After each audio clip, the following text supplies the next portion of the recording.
Story: The wonderful man who overcame the Chan. When the son of the Chan had proceeded as formerly to seize the dead one, then spake he the threatening words, seized upon Sidi, thrust him into the sack, tied the sack fast, ate of the butter cakes, and journeyed forth with his burden.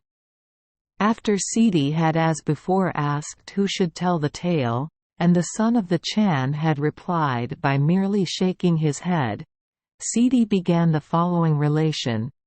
A long, long time ago there lived in the land of Barshas, a wild, high-spirited man, who would not allow any one to be above him. Then spake the Chan of the kingdom to him, full of displeasure, "Away with thee, thou good-for-nothing one! Away with thee to some other kingdom." Thus spake he, and the wild man departed forth out of the country. On his journey he arrived about midday at a forest, where he found the body of a horse, which had been somehow killed, and he accordingly cut off its head, fastened it to his girdle, and climbed up a tree. About midnight there assembled a host of Chadkurs, evil spirits, mounted upon horses of bark, wearing likewise caps of bark, and they placed themselves around the tree. Afterwards there assembled together other Chadkurs, mounted upon horses of paper, and having caps of paper on their heads, and they likewise placed themselves around the tree. During the time that those who were assembled were partaking of various choice wines and liquors, the man peeped anxiously down from the tree, and as he was doing so, the horse's head fell down from his belt. The Chadkurs were thereby exceedingly alarmed, so much that they fled hither and thither uttering fearful cries. On the following morning the man descended from the tree, and said, "This night there was in this spot many choice viands and liquors, and now they are all vanished."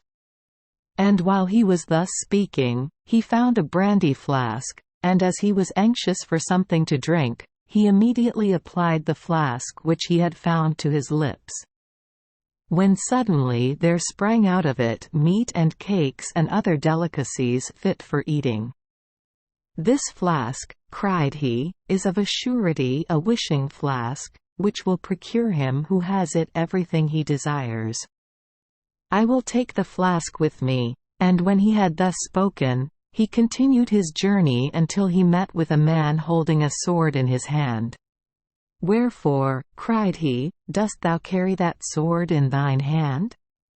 And the man answered, "This sword is called Kreischwinger, and when I say to it, 'Kreischwinger, thither goes a man who has taken such a thing from me, follow him and bring it back,' Kreischwinger goes forth, kills the man, and brings my property back again."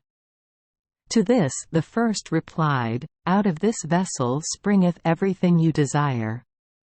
Let us exchange." So accordingly they made an exchange. And when the man went away with the flask, he who now owned the sword said, "Kreischwinger, go forth now and bring me back my flask." So the sword went forth, smote his former master dead, and brought the golden vessel back again. When he had journeyed a little further, he met a man holding in his hand an iron hammer. "Wherefore," cried he, "dost thou hold this hammer in thy hand?"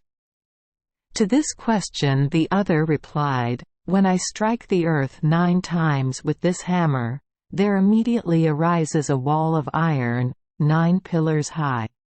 Then said the first, "Let us make an exchange."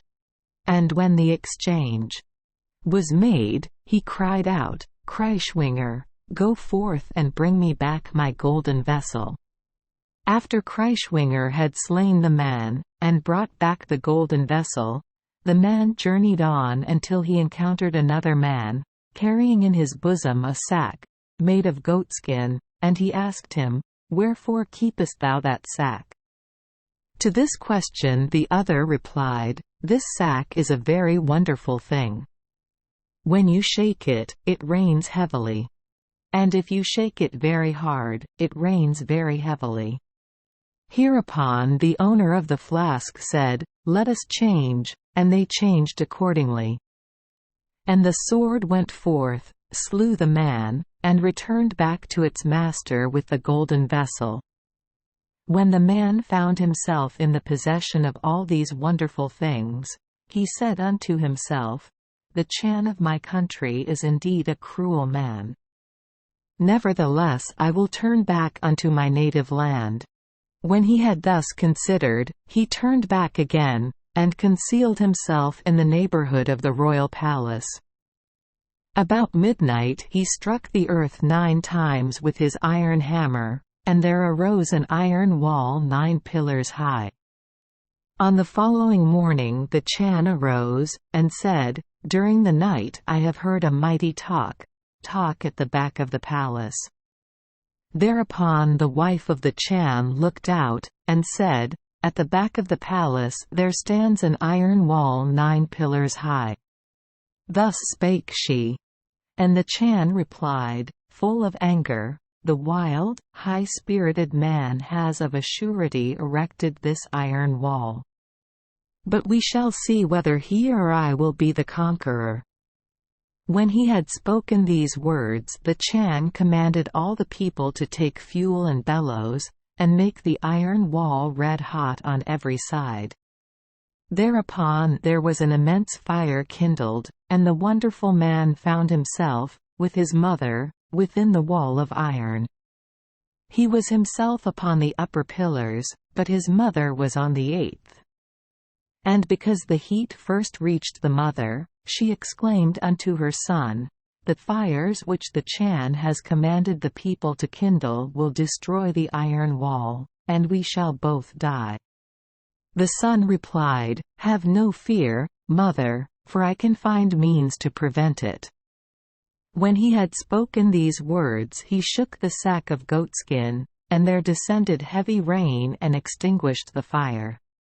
After that he shook the sack still more forcibly, and there arose around them a mighty sea, which carried away both the fuel and the bellows which the people had collected. Thus, then, the Wonderful gained the mastery over the Chan, exclaimed the son of the Chan. "Ruler of destiny, thou hast spoken words. Sarwala mistud jakzang."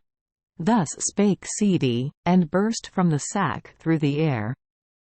Thus Sidi's 6th relation treats of the wonderful man who overpowered the Chan.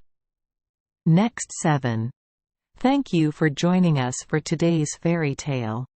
We hope these stories bring joy and meaning to your day.